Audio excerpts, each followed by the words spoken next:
Kejadian pasal 34 sampai 36. Kejadian 34.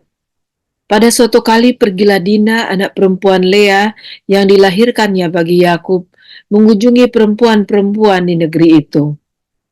Ketika itu terlihatlah ia oleh Sikem, anak Hemor, orang Hewi, raja negeri itu. Lalu Dina itu dilarikannya dan diperkosanya. Tetapi terikatlah hatinya kepada Dina, anak Yakub. Ia cinta kepada gadis itu, lalu menenangkan hati gadis itu. Sebab itu berkatalah Sikem kepada Hemor ayahnya, "Ambillah bagiku gadis ini untuk menjadi istriku." Kedengaranlah kepada Yakub bahwa Sikem mencemari Dina, tetapi anak-anaknya ada di padang menjaga ternaknya. Jadi Yakub mendiamkan soal itu sampai mereka pulang. Lalu Hemor ayah Sikem pergi mendapatkan Yakub untuk berbicara dengan dia. Sementara itu anak-anak Yakub pulang dari padang, dan sesudah mendengar peristiwa itu, orang-orang ini sakit hati dan sangat marah karena Sikem telah berbuat noda di antara orang Israel dengan memperkosa anak perempuan Yakub, sebab yang demikian itu tidak patut dilakukan. Berbicaralah Hemor kepada mereka itu, "Hati Sikem anakku mengingini anakmu. Kiranya kamu memberikan dia kepadanya menjadi istrinya, dan biarlah kita ambil-mengambil, berikanlah gadis-gadis kamu kepada kami, dan ambillah gadis-gadis kami. Tinggallah pada kami, negeri ini terbuka untuk kamu. Tinggallah di sini, jalanilah negeri ini dengan bebas, dan menetaplah di sini." Lalu Sikem berkata kepada ayah anak itu dan kepada kakak-kakaknya, "Biarlah kiranya aku mendapat kasihmu, aku akan memberikan kepadamu apa yang kamu minta. Walaupun kamu bebankan kepadaku uang jujuran dan uang mahar seberapa banyak pun, aku akan memberikan apa yang kamu minta, tetapi berilah gadis itu kepadaku menjadi istriku." Lalu anak-anak Yakub menjawab Sikem dan Hemor ayahnya dengan tipu muslihat, karena Sikem telah mencemari Dina adik mereka itu. Berkatalah mereka kepada kedua orang itu, "Kami tidak dapat berbuat demikian, memberikan adik kami kepada seorang laki-laki yang tidak bersunat, sebab hal itu aib bagi kami. Hanyalah dengan syarat ini kami dapat menyetujui permintaanmu. Kamu harus sama seperti kami, yaitu setiap laki-laki di antara kamu harus disunat. Barulah kami akan memberikan gadis-gadis kami kepada kamu dan mengambil gadis-gadis kamu, maka kami akan tinggal padamu dan kita akan menjadi satu bangsa. Tetapi jika kamu tidak mendengarkan perkataan kami dan kamu tidak disunat, maka kami akan mengambil kembali anak itu lalu pergi." Lalu Hemor dan Sikem anak Hemor menyetujui usul mereka. Dan orang muda itu tidak bertangguh melakukannya, sebab ia suka kepada anak Yakub, lagi pula ia seorang yang paling dihormati di antara seluruh kaum keluarganya. Lalu pergilah Hemor dan Sikem anaknya itu ke pintu gerbang kota mereka, dan mereka berbicara kepada penduduk kota itu, "Orang-orang ini mau hidup damai dengan kita. Biarlah mereka tinggal di negeri ini dan menjalaninya dengan bebas. Bukankah negeri ini cukup luas untuk mereka? Maka kita dapat mengambil gadis-gadis mereka menjadi istri kita, dan kita dapat memberikan gadis-gadis kita kepada mereka." Namun hanya dengan syarat ini, orang-orang itu setuju tinggal bersama-sama dengan kita, sehingga kita menjadi satu bangsa, yaitu setiap laki-laki di antara kita harus disunat seperti mereka bersunat. Ternak mereka, harta benda mereka, dan segala hewan mereka, bukankah semuanya itu akan menjadi milik kita? Hanya biarlah kita menyetujui permintaan mereka, sehingga mereka tetap tinggal pada kita. Maka usul Hemor dan Sikem anaknya itu didengarkan oleh semua orang yang datang berkumpul di pintu gerbang kota itu. Lalu disunatlah setiap laki-laki, yakni setiap orang dewasa di kota itu. Pada hari ketiga, ketika mereka sedang menderita kesakitan, datanglah dua orang anak Yakub, yaitu Simeon dan Lewi, kakak-kakak Dina, setelah masing-masing mengambil pedangnya, menyerang kota itu dengan tidak takut-takut, serta membunuh setiap laki-laki.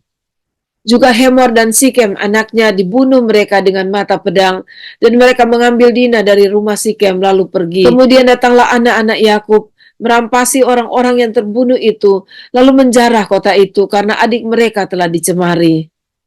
Kambing dombanya dan lembu sapinya, keledainya, dan segala yang di dalam dan di luar kota itu dibawa mereka. Segala kekayaannya, semua anaknya dan perempuannya ditawan dan dijarah mereka, juga seluruhnya yang ada di rumah-rumah. Yakub berkata kepada Simeon dan Lewi, "Kamu telah mencelakakan aku dengan membusukkan namaku kepada penduduk negeri ini, kepada orang Kanaan dan orang Feris. Apabila mereka bersekutu melawan kita, tentulah mereka akan memukul kita kalah, dan kita akan dipunahkan, aku beserta seisi rumahku." Tetapi jawab mereka, "Mengapa adik kita diperlakukannya sebagai seorang perempuan sundal?" Kejadian 35.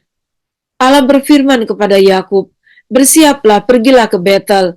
Tinggallah di situ dan buatlah di situ mezbah bagi Allah yang telah menampakkan diri kepadamu ketika engkau lari dari Esau kakakmu." Lalu berkatalah Yakub kepada seisi rumahnya dan kepada semua orang yang bersama-sama dengan dia, "Jauhkanlah dewa-dewa asing yang ada di tengah-tengah kamu. Tahirkanlah dirimu dan tukarlah pakaianmu. Marilah kita bersiap dan pergi ke Betel.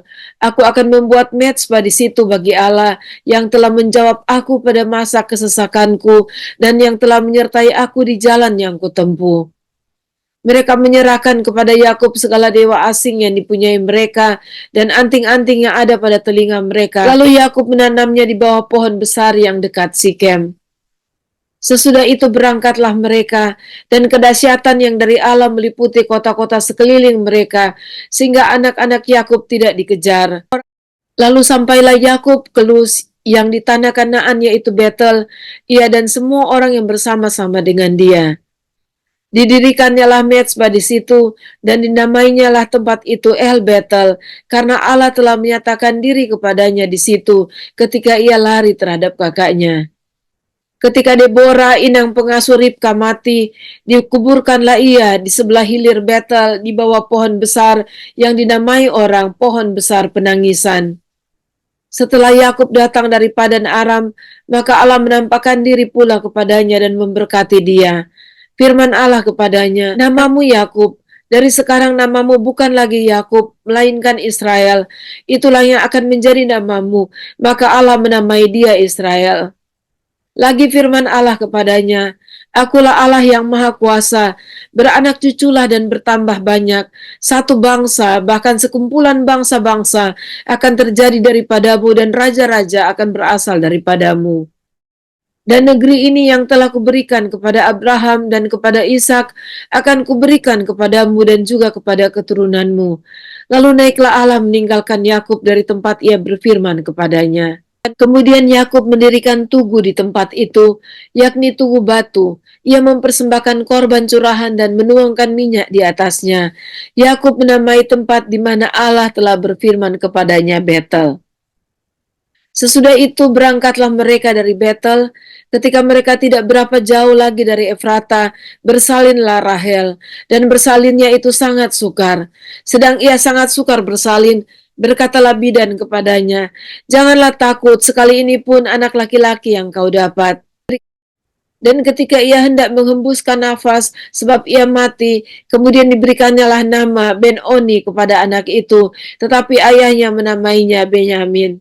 Demikianlah Rahel mati, lalu ia dikuburkan di sisi jalan ke Efrata, yaitu Betlehem. Yakub mendirikan tugu di atas kuburnya. Itulah tugu kubur Rahel sampai sekarang. Sesudah itu berangkatlah Israel, lalu ia memasang kemahnya di seberang Migdal Eder. Ketika Israel diam di negeri ini, terjadilah bahwa Ruben sampai tidur dengan Bilha, gundik ayahnya, dan kedengaranlah hal itu kepada Israel. Adapun anak-anak lelaki Yakub 12 orang jumlahnya. Anak-anak Lea ialah Ruben, anak sulung Yakub, kemudian Simeon, Lewi, Yehuda, Isakar, dan Sebulon. Anak-anak Rahel ialah Yusuf dan Benyamin. Dan anak-anak Bilha, budak perempuan Rahel, ialah Dan serta Naftali. Dan anak-anak Silpa, budak perempuan Lea, ialah Gad dan Asher. Itulah anak-anak lelaki Yakub yang dilahirkan baginya di Padan Aram. Lalu sampailah Yakub kepada Ishak ayahnya di Mamre dekat Kiryat Arba. Itulah Hebron, tempat Abraham dan Ishak tinggal sebagai orang asing. Adapun umur Ishak 180 tahun. Lalu meninggallah Ishak, ia mati dan dikumpulkan kepada kaum leluhurnya. Ia tua dan suntuk umur. Maka Esau dan Yakub, anak-anaknya itu menguburkan dia. Kejadian 36. Inilah keturunan Esau, yaitu Edom. Esau mengambil perempuan-perempuan Kanaan menjadi istrinya, yakni Ada, anak Elon orang Het, dan Oholibama, anak Ana, anak Sibeon orang Hewi, dan Basmat anak Ismail, adik Nebayot. Ada melahirkan Elifas bagi Esau, dan Basmat melahirkan Rehuel, dan Oholibama melahirkan Yeus, Yaelam, dan Korah. Itulah anak-anak Esau yang lahir baginya di tanah Kanaan. Esau membawa istri-istrinya, anak-anaknya lelaki dan perempuan, dan semua orang yang ada di rumahnya, ternaknya, segala hewannya, dan segala harta bendanya yang telah diperolehnya di tanah Kanaan. Lalu pergilah ia ke negeri lain, dan ia meninggalkan Yakub adiknya itu. Sebab harta milik mereka terlalu banyak, sehingga mereka tidak dapat tinggal bersama-sama, dan negeri penumpangan mereka tidak dapat memuat mereka, karena banyaknya ternak mereka itu. Maka menetaplah Esau di pegunungan Seir. Esau itulah Edom. Inilah keturunan Esau, bapa orang Edom di pegunungan Seir. Nama anak-anaknya ialah Elifas, anak Ada istri Esau, Rehuel, anak Basmat istri Esau. Anak-anak Elifas ialah Teman, Omar, Sefo, Gaitam, dan Kenas. Timna adalah gundik Elifas anak Esau. Ia melahirkan Amalek bagi Elifas. Itulah cucu-cucu Ada istri Esau. Inilah anak-anak Rehuel, Nahat, Serah, Syama, dan Misa. Itulah cucu-cucu Basmat istri Esau. Inilah anak-anak Oholibama istri Esau itu. Anak Ana, anak Sibeon. Ia melahirkan bagi Esau Yeus, Yaelam, dan Korah. Inilah kepala-kepala kaum Bani Esau.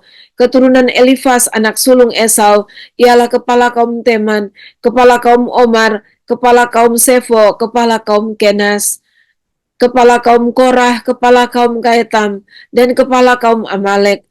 Itulah kepala-kepala kaum Elifas di tanah Edom, itulah keturunan Ada. Inilah keturunan Rehuel anak Esau, kepala kaum Nahat, kepala kaum Serah, kepala kaum Syama, dan kepala kaum Misa. Itulah kepala-kepala kaum Rehuel di tanah Edom. Itulah keturunan Basmat istri Esau. Inilah keturunan Oholibama istri Esau, kepala kaum Yeus, kepala kaum Yaelam, kepala kaum Korah. Itulah kepala-kepala kaum Oholibama istri Esau anak Ana. Itulah Bani Esau, yakni Edom, dan itulah kepala-kepala kaum mereka. Inilah anak-anak Seir orang Hori, penduduk negeri itu, Lotan, Shobal, Sibeon, Ana, Dishon, Eser, Disyan. Itulah kepala-kepala kaum orang Hori, anak-anak Seir di tanah Edom. Anak-anak Lotan ialah Hori dan Heman, dan saudara perempuan Lotan ialah Timna. Inilah anak-anak Shobal, Alwan, Manahat, Ebal, Shefo, dan Onam. Inilah anak-anak Sibeon, Aya dan Ana. Ana inilah yang menemui mata-mata air panas di padang gurun ketika ia sedang mengembalakan keledai Sibeon ayahnya itu. Inilah anak-anak Ana, Dishon dan Oholibama anak perempuan Ana.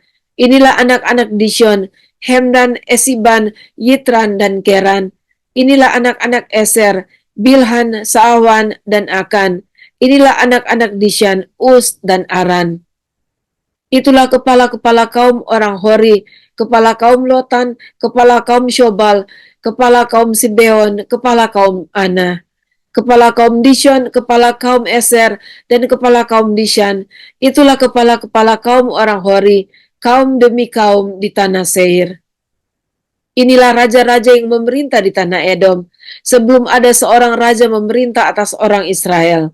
Di Edom yang memerintah ialah Bela bin Beor, dan kotanya bernama Dinhaba. Setelah Bela mati, Yobab bin Serah dari Bosra menjadi raja menggantikan dia.